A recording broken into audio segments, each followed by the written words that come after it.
أعوذ بالله السميع العليم من الشيطان الرجيم من همزه ونفثه ونفثه بسم الله الرحمن الرحيم شهر رمضان الذي أنزل فيه القرآن هدى للناس وبينات من الهدى والفرقان۔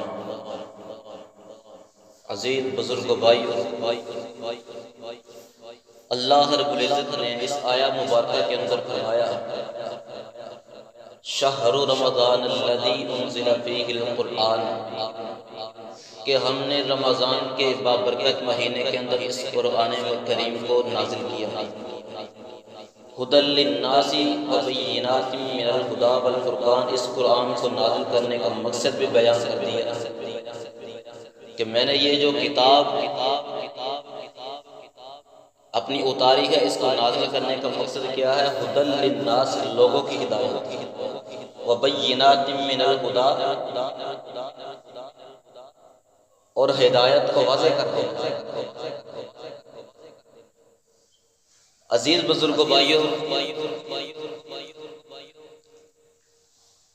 یہ قرآن اللہ رب العزت کا انعام جو ہم پر ہے، یہ وہ عظیم الشان کتاب ہے کہ جب فرشتوں نے اس کی تلاوت سنی تو کہنے لگے کون سی خوش نصیب یہ امت ہے جس پر یہ کتاب اترے گی۔ یہ وہ کتاب ہے کہ جس کی عظمت، جس کی رفعت، جس کا مقام مرتبہ دوسری کتابوں سے بلند و بالا ہے۔ دنیا پر کتنے صحیفے آئے، تورات بھی آئی، زبور بھی آئی، انجیل بھی آئی، کسی کتاب کا اللہ رب العزت نے ذمہ حفاظت کا خود نہیں لیا کہ کسی بھی کتاب کے بارے میں کہا ہو کہ میں اس کی حفاظت کا ذمہ لیتا ہوں۔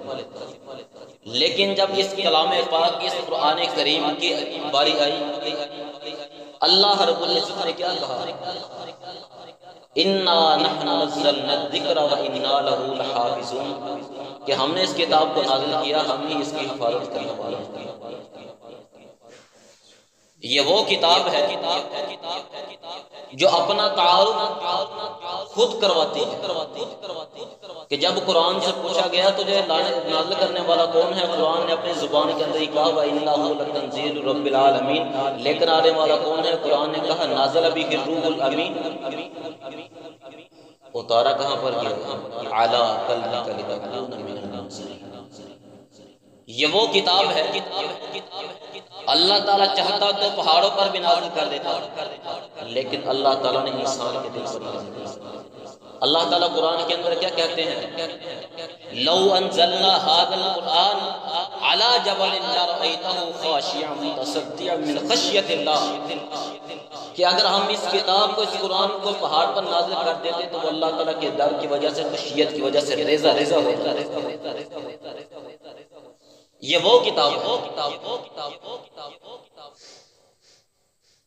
کہ جس کو اپنانے والا اگر ابوبکر صدیق تھا، جب اس کتاب کو اپنایا، اللہ رب العزت نے قرآن کے اندر ذکر کر دیا والذی جاء بالصدق وصدق بہ اولئک هم۔ جب اس کتاب کو عمر بن خطاب نے اپنایا رضی اللہ عنہ تو زبان نبوت سے کیا نکلا؟ لو کان بعدی نبی لکان عمر۔ جب عثمان نے اس کتاب کو اپنایا تو امام کائنات صلی اللہ علیہ وسلم نے کیا کہا عثمان رضی اللہ تعالیٰ عنہ کے بارے میں کہ اے عثمان، اگر آج کے بعد تو کوئی بھی عمل کرے تجھے اس کی معافی۔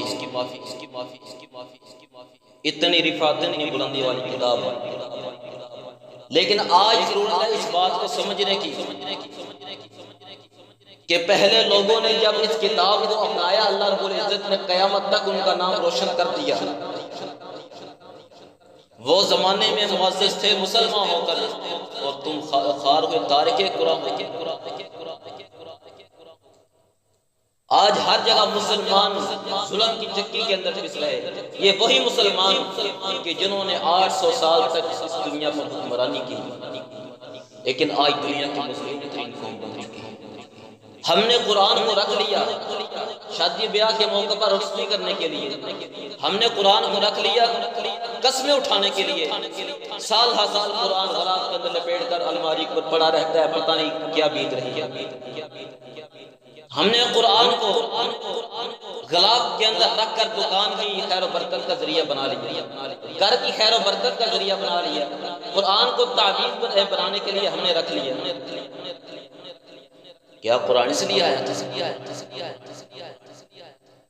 کیا قرآن کو نازل کرنے کا مقصد یہ تھا کہ قرآن کو الماریوں کی زینت بنا کر رکھ دیا جائے، قرآن کو رخصتی کے لیے رکھ لیا جائے؟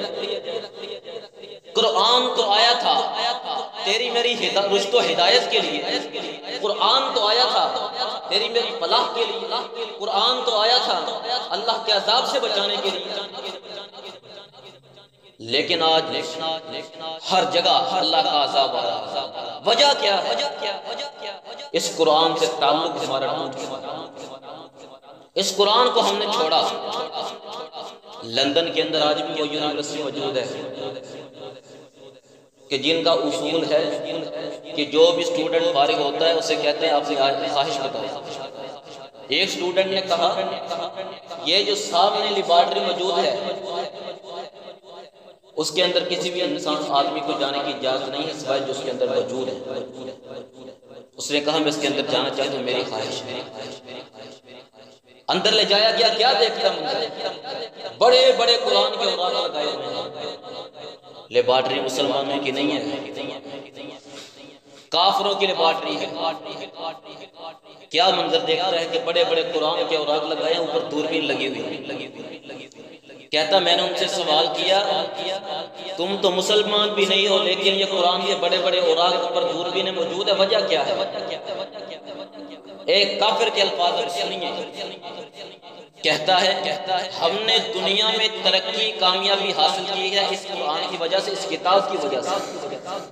ہم نے دنیا کے اندر جو کچھ بھی ایجاد کیا اس قرآن سے لے کر ایجاد کیا ہے، اور جن کے پاس یہ کتاب آئی آج وہ ذلیل و خوار۔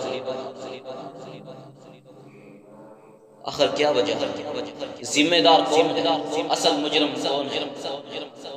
عزیزو اصل مجرم بھی ہم ہیں، اصل ذمہ دار بھی ہم، کہ جن کے پاس اتنی بڑی کتاب موجود ہے، جن کے پاس اتنا عظیم کلام الہی موجود ہے، نسخہ کیمیا موجود ہے،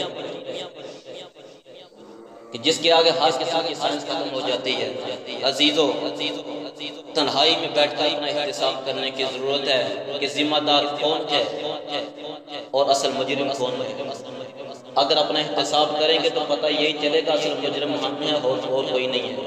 اس لیے اپنی اصلاح کیجیے اور اپنی اصلاح دوسروں کی اصلاح کی کوشش کیجیے۔ اگر ہماری کسی ایک بات سے کسی ایک کا ذہن بدل جائے، کسی ایک کو ہدایت مل جائے،